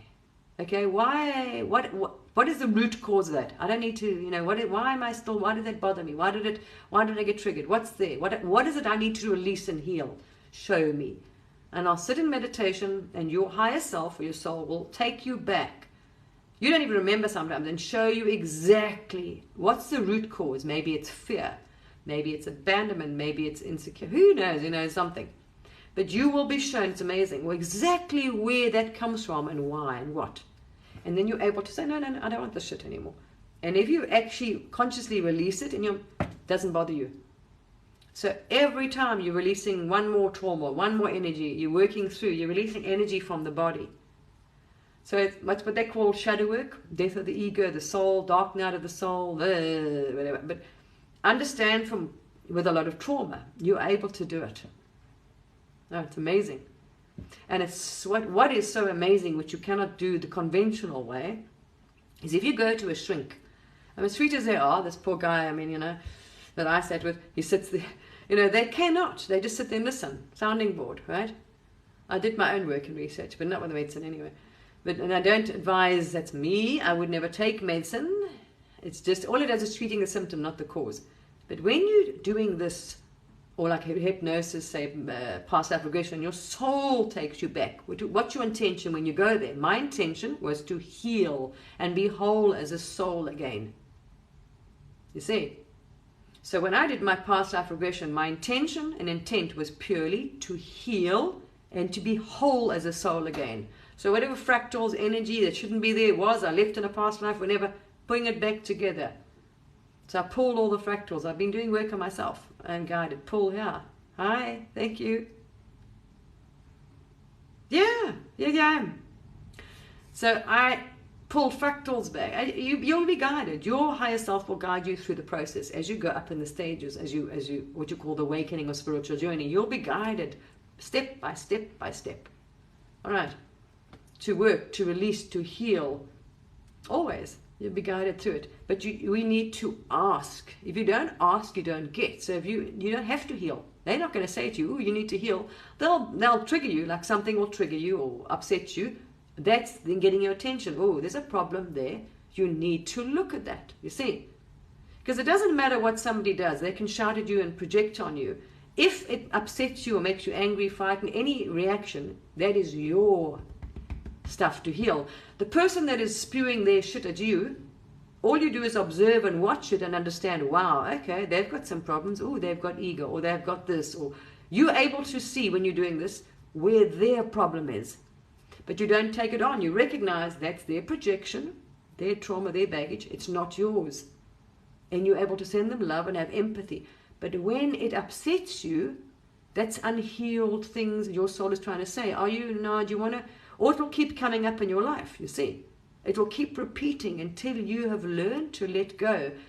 But the fundamental part is you need to know what it is. Like, no shrink helped me. No therapist could have helped me. Not at all. Not one slightest bit. And especially when you start doing this and you go back into many past lives and you can understand why. You understand you carnated. Like me, dying was a great asset to me. Doing this near-death thing, right? And coming back was amazing.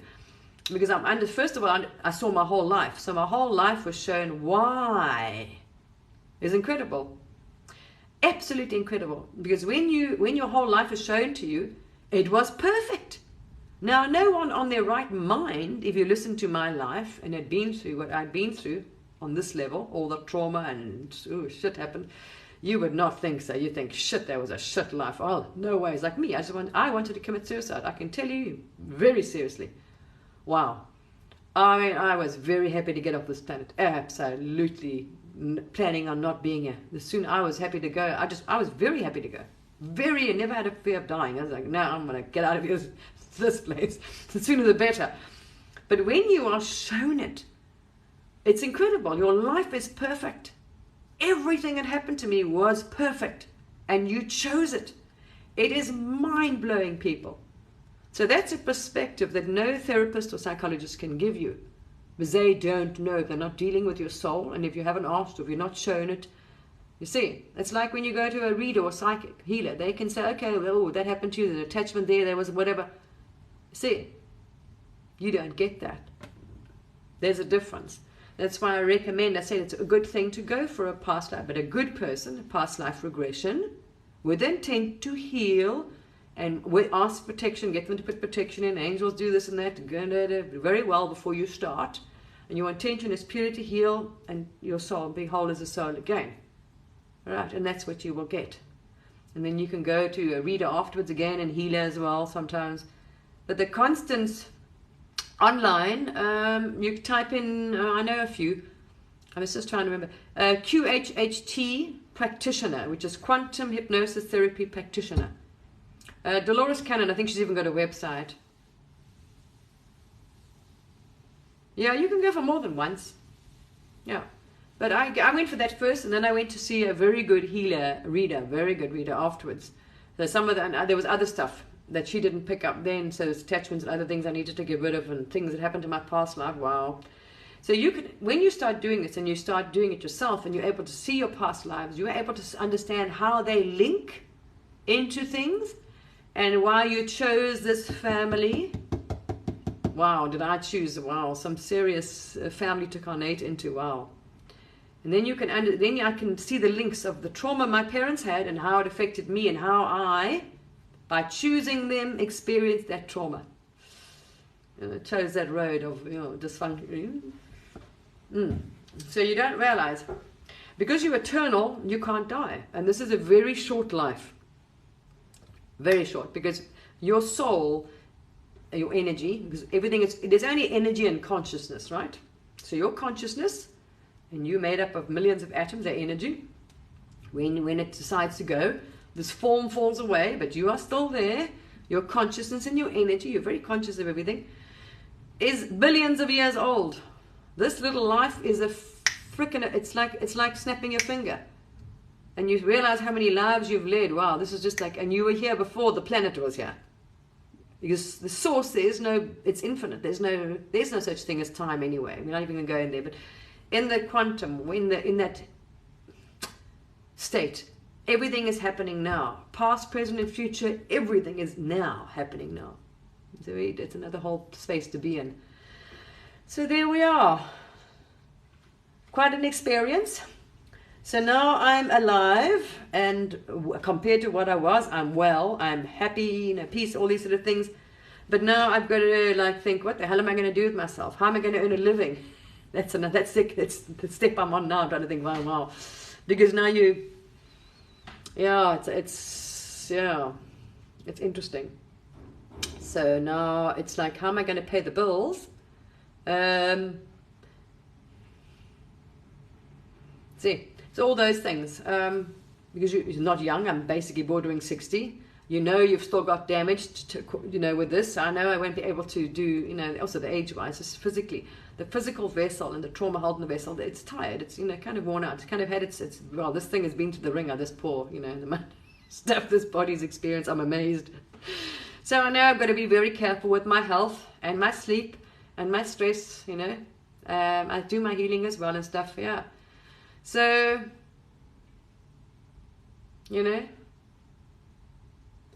let's see. So working like a normal person won't work for me, you know what I mean? I wouldn't be able to manage those hours and the times and the things and sleep it's just too much, I won't be able to do a full day work. I'll be too tired. I won't manage. And I know that. So there's no ways I could go back, and even though I'm nearly 60 anyway, but go back and work full day and everything. I wouldn't physically, but I find it too draining, too tiring. And I've got to manage sleep, rest. So yeah, I'm like now. I meditate, I sleep, I walk, I eat carefully, and I do this, but I'm perfectly fine. You know, if I'm tired, you'll see, I'll have a problem. Stress and tired, I have a problem with my speech and coordinating. So it's not small things, you know what I mean? So yeah, I'm alive. I came through that, which was incredible. And I can tell you what, I am so happy. Because when you understand what life's about and you didn't die, you did die, but you kind of came back. It's like you had to just, it's like you skipped it. It's amazing. I can't explain it. It's the weirdest thing to experience, but yeah. It's like jumping a timeline. Yeah, explain. It's incredible though. So it gives you an incredible amount of compassion. And there's another great thing.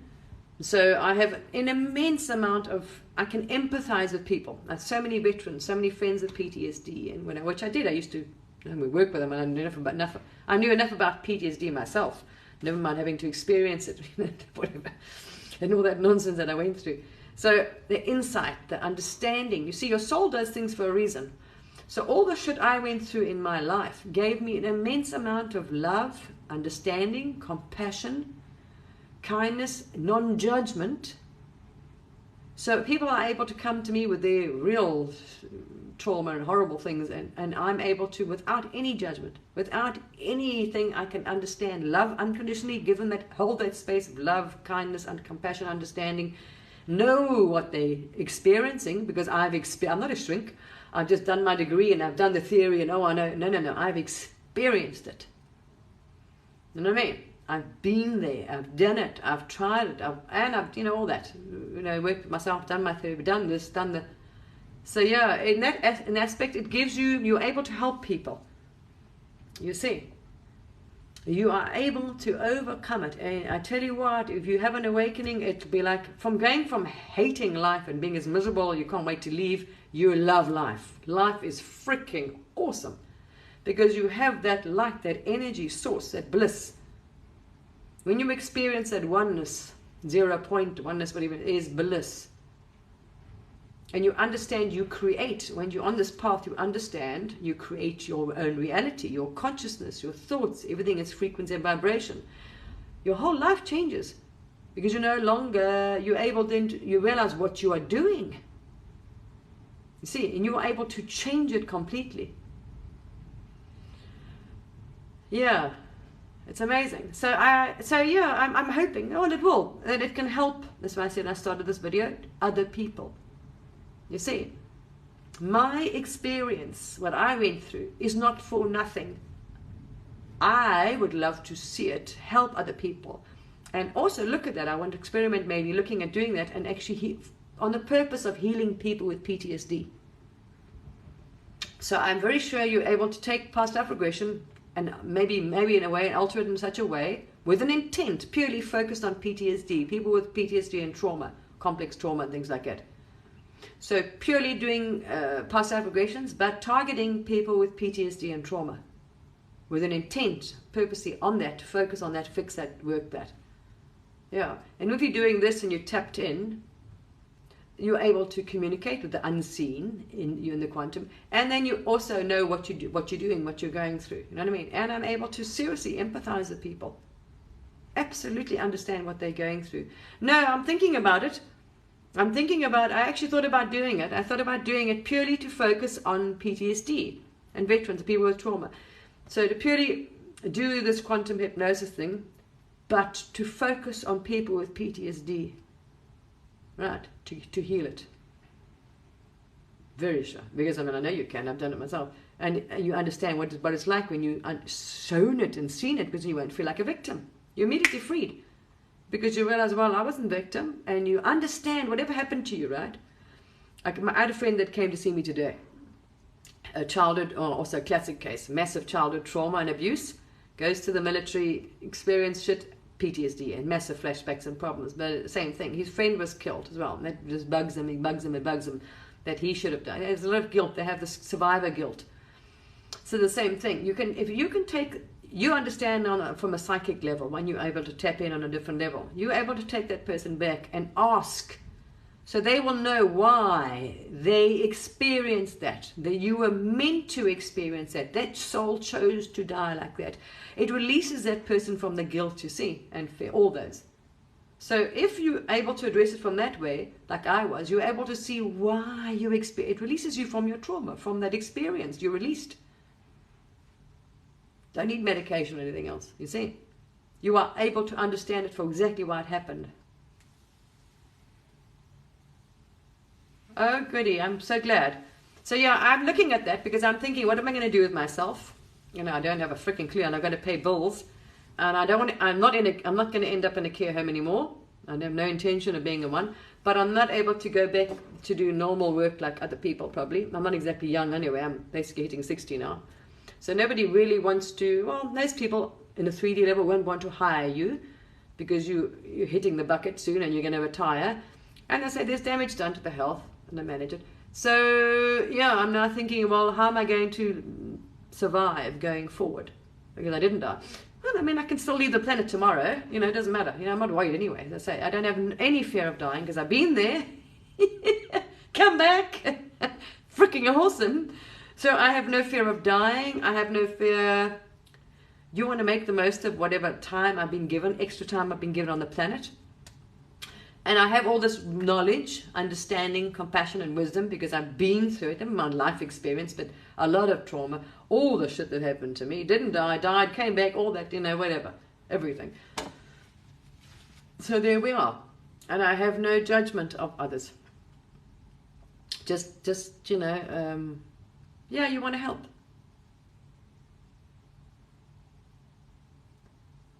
Thank you. Well, no, I didn't narrate too much. I don't want to, that's what I'm saying, I don't want to go into the personal scary details because people don't want to know all the scary things, you know, that you experience, but those are the things that stick with you, like flashbacks, like when someone's trying to suffocate you, you know, I mean, that vision's, ooh. Many things, you got a gun hold to your head and you know, you hold hostage, and these things aren't, you know, they do kind of, yeah, well, rock one's boat a bit, but you know, you let go of them. That's what I'm saying. It's like these people, if you were able to, on a higher level, higher consciousness, higher perspective from the soul level, see why your soul chose whatever experience you experienced, wow. Then it's freeing because like you understand it. It's like, oh my gosh, wow, did I? Wow, that's amazing. And it's such a blessing, and I'd love other people to be in the situation I am. How many other people are lucky, like I was, to be able to understand that, to be able to be seen that? It is like, wow. It's amazing. It's a gift of note. So yeah, I'm a C. I don't know. So yeah, I might do that.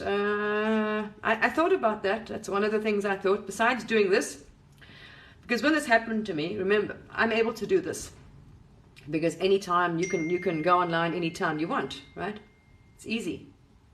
And you can work it around if you're tired, if you don't sleep, especially with the energies coming in. So I can go online. I'm flexible with my time. So I was guided to do this, part of my awakening. That's another thing, you know. I was guided to share and help and guide humanity through this. But as a way of making money, I was looking at it. I did look at it. As all things, I'm asking for guidance. I'll be guided.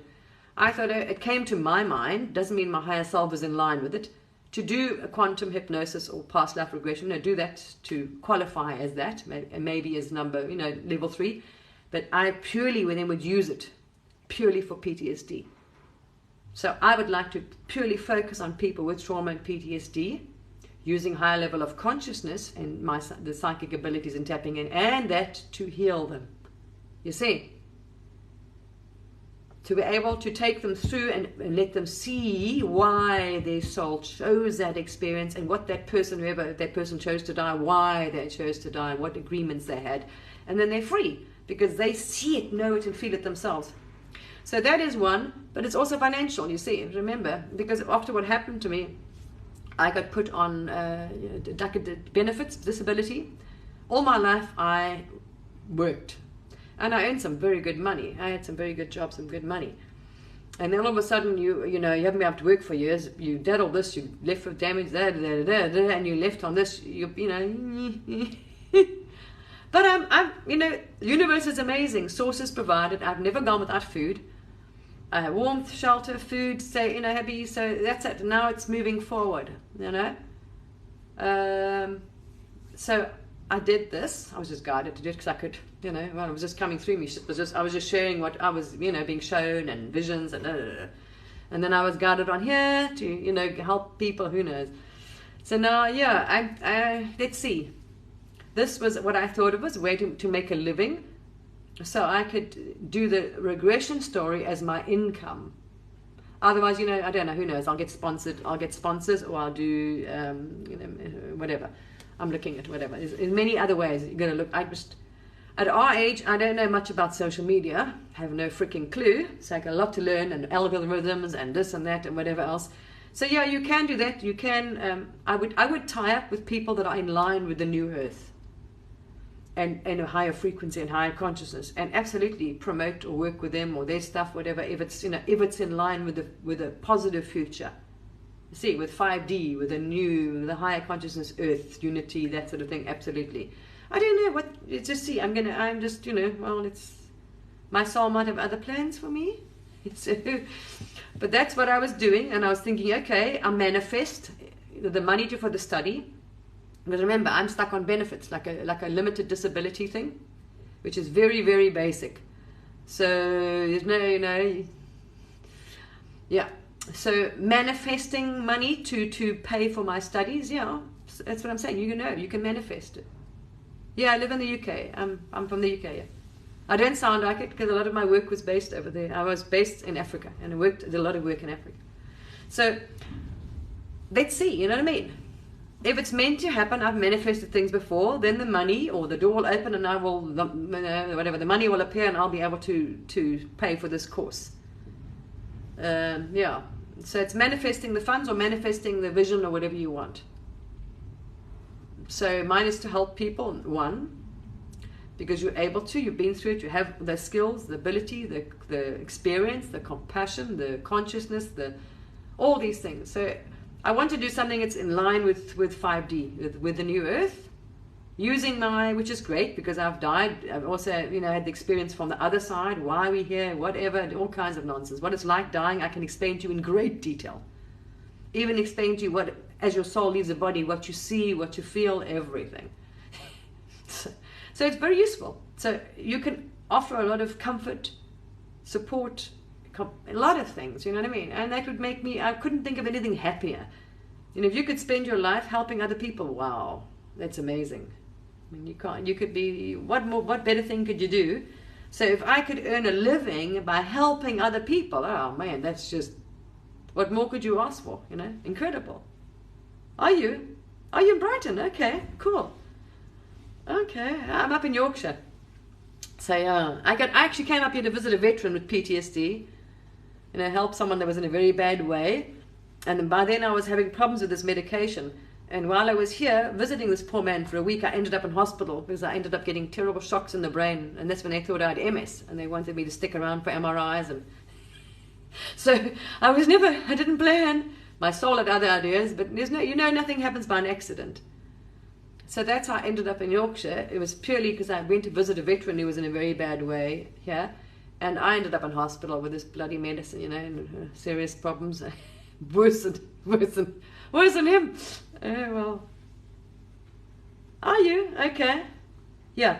So there we are, Claire. You can get over anything. But it's a will also to know you're not. Yeah. I don't want to disclose other people's stories and other people's things, but there's people I know that have been through horrendous lives. Have had no help, no therapy, no medication whatsoever, and still have flashbacks, but they've chosen to forgive. It's more the anger, the bitterness, the hurt, what I did to me, that you've got to let go. So your first step is to forgive. But it's very difficult for people to understand why, you see. But you can choose, because what you're doing is you're freeing yourself. That's the thing. It's not them. It's never about them. You free the energy. You're letting go of dark energy. You're freeing your soul. That's important. Yeah, oh, nice, charming. I know, you see, we can see it. That's what I'm saying. Unfortunately, we chose those people. We can choose to transcend it, to rise above it. So the harder task you chose as a soul, let's say the worst trauma or the worst thing you've experienced in this life, understand one thing: your soul is very powerful. Your soul chose. If your soul chose such a hectic life for you, you have an incredible soul. Your soul knows you can overcome it. Your soul is very powerful. Your soul knows you are able to transcend it. And all it is a choice. I am not what's happened to me. Okay. But it's not as easy. It's not just saying, oh, I don't. Especially, like I say, when you've got, because it's in the physical. All that energy now, mine was so out of whack. My energy was so out of whack that I couldn't balance physically. I lost my balance, my perception, and all kinds of things. So there was no balance. I'd fall over. That's why I got an exercise bike over there, so I could sit in it in the beginning, because I couldn't balance. I'd fall over. I'd sometimes be showering and I'd fall over in the shower. I couldn't do yoga because I couldn't balance. I mean, the simplest basic trauma yoga I couldn't do. So my energy was so screwed up, because it's balance. Everything's balance. It's energy, right? That my balance was gone completely. That shows you. So there was, now if you're on an esoteric level, you must understand that dark and light, the actual energy was so out of balance, because we are just energy. Anyway. And then if you want to go into the body, because it's dense now, it might be energy, but it's all formed. I did a lot of damage was done to the body. Anyway. So while I'm still here, if it's another week, another year, another 10 years, I'm going to carry on helping people. I love this. I love helping people wherever you can. And it gives me so much. Just one person you help. One or two people have come forward to me, following me for a while, and started the journey and came from some really bad things and forgiven. And wow, just that intent to forgive the abuser has set them free, and they're being so blessed. I mean, their life is just wow. The blessings that are pouring in. They are so thankful. And just a little letter I get every now and then. Wow, I'm so glad what you've done. Thank you. My whole life has changed. Wow. Just someone saying thank you. You really helped me or changed my life. For me, was everything. It makes it worth it. You know what I mean? Just knowing that that one person, their life has changed. Their ancestors are freed. Their soul is freed by doing it. It is, maybe that's why I came. You don't know. You know what I'm saying? You don't know. But that is so, it makes it so worth it. It is like that gratitude is worth more than money. Yes, you've got to pay your bills. I know that. But, anyway. Got to start thinking about that, because anyway. But for me, it's just the way I am. I can't help it. It is just, wow. And that for me is my driving. It's my driving factor more than But it still doesn't help you, because if you don't manifest it or whatever else, those bills still coming, if you like it or not. It was oh dear. So then we'll see what happens. So Steve's trying to get hold of me. So I hope I helped. Okay, lovely. I hope it helped people. And Claire, you're welcome to contact me if you want to go over some specifics. But really, what I'm trying to, if you managed to catch the whole thing, I did the video for you. Try that route and ask for that. You want to know why, seeing it, and you'll see it is incredible. It's mind blowing. And you know how many people, especially me, because I've been through it, and I was so close to veterans. There are so many people, even my friends, that are suffering, with flashbacks, and their whole life is like it's controlled, it's messed up. And if every single one of if I could do this and do this past application they can get rid of it, and that's it. They can love life. They can live a new life. It's like you get a whole second start. You get a whole new life. It's like you can start your life again, right? It is like wow. That for me is worth it. It'll be so worth it. And there are so many people that you can change their entire life by this. Their whole life. You've got a second chance. It's like starting a life over again. You really will.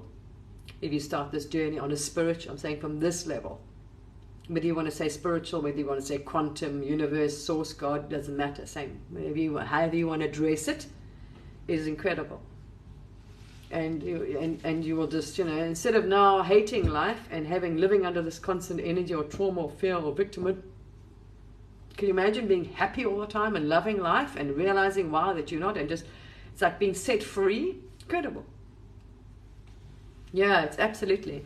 Well, we will say spiritual quantum, so it's a level of consciousness. So I'm saying it depends on your belief and whatever beliefs you follow. So whether it's Buddhism, yoga, whatever, it depends on the, or you are just looking at it from a consciousness level, from a science level.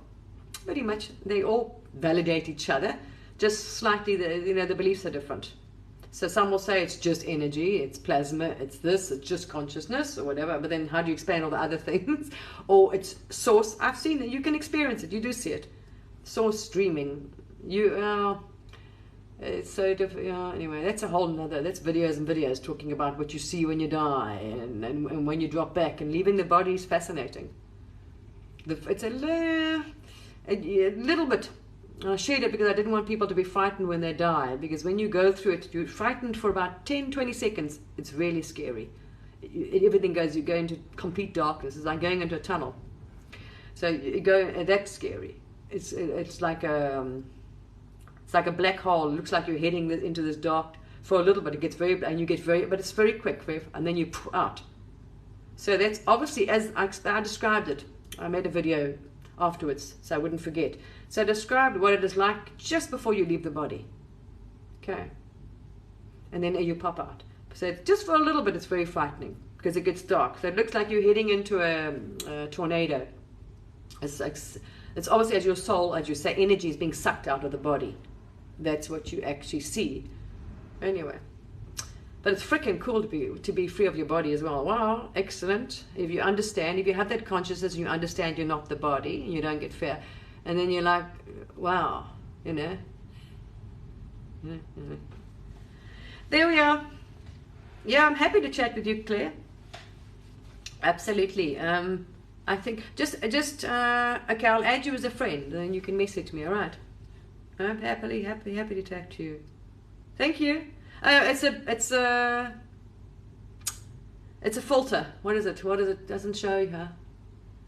It's a filter I'm using. See, I'm basically 60 almost. This body has been to the ringer. Yeah.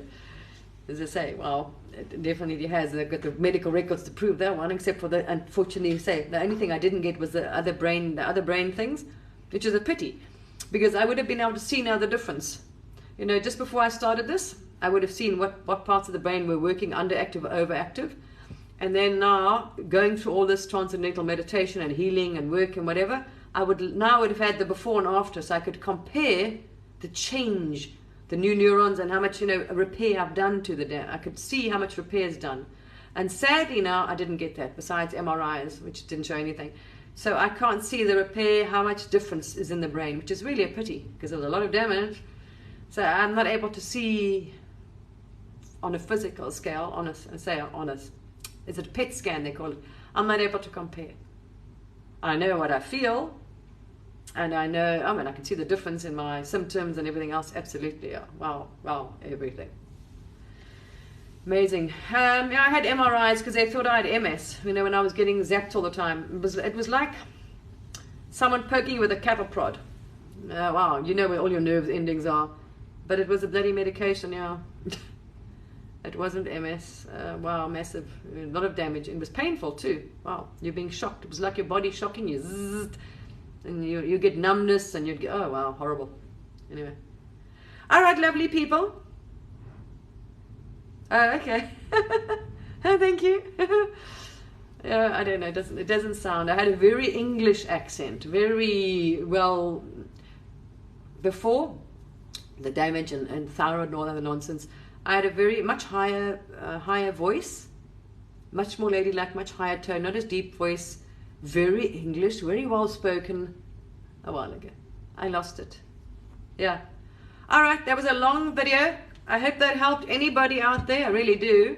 And it's something that's really on my heart. It's so close to my heart because I know what it's like. I've been there and done it, you see. So, and I know what it's like to suffer from flashbacks and PTSD and the black dog and well, I can't even begin to explain the trauma of being stuck in a psychotic medication. It's like bad acid trip for 1 year. Terrible. Don't ever, if you're on these medications, people, please don't go cold turkey. You might get away with it once, the next time you might not, which I had, you see. Please don't do it. And they don't, mainstream don't tell you this and disclose it, but there is a few people that have done some serious research, can't remember the name now, institutes, which they show you, you take a few months, 3 months to wean off it, slowly. All right. Yeah, anyway, there we are. You're very welcome. I hope if it helped anyone, I really say there is absolute hope. You can absolutely cure it, and you will not feel a victim, and it gives you such freedom understanding why you went through it. Whatever you experienced, there's a very good reason why. Right? Or whatever, whether it was someone else, you know what I mean? They chose to die. You're never responsible. You cannot intervene in some other soul's life, and you would never have changed it. That you were meant to, it's an experience. You've got to understand why it was you. All you've got to be concerned about is your soul. So if you find a person's body, as you say, they say someone killed themselves, you know that, right? It's going to hurt you. Like leaving anyone. You've got to understand why your soul chose to be in that situation. What were you supposed to learn from that experience? It's always positive, grow or whatever, you see. Not a negative. All right. You've got to turn that negative into a positive. See? Oh, thank you. There wasn't nothing beautiful about this message. It was quite ugly. It was sharing all dark, a lot of dark things. But yeah, it can help. See, you can overcome it if you don't want to stay victim. Because no matter what happens to you, you can choose to not let it negatively affect you. And I was always determined to overcome it. But I didn't realize you don't realize that energy, because we didn't pray, it's still stuck. So I ended up with building up so much energy, so much trauma in the body that, it's just like, whoop. Until everything fell apart. Yeah, literally, I was just literally brought to a grinding standstill on every count. Bye-bye. All right. Have a wonderful evening. Love you all. And I'll upload this to YouTube. I hope it helps. So anybody, I don't know, I'll upload it to YouTube, and maybe it'll help somebody else. I don't know. All right. If there's anything else I can help you with that I haven't covered yet, let me know. But there we are. Please try it from a soul level, and you will, wow, you'll be set free from any guilt, any shit, and understanding. Then basically, if you understand why, that's your first step to freedom. Okay, why anything happened to you. All right, or you chose it, put it that way. You're not a victim. I know this is painful one to hear, but my Lord, it's amazing when you find out and you see it for yourself.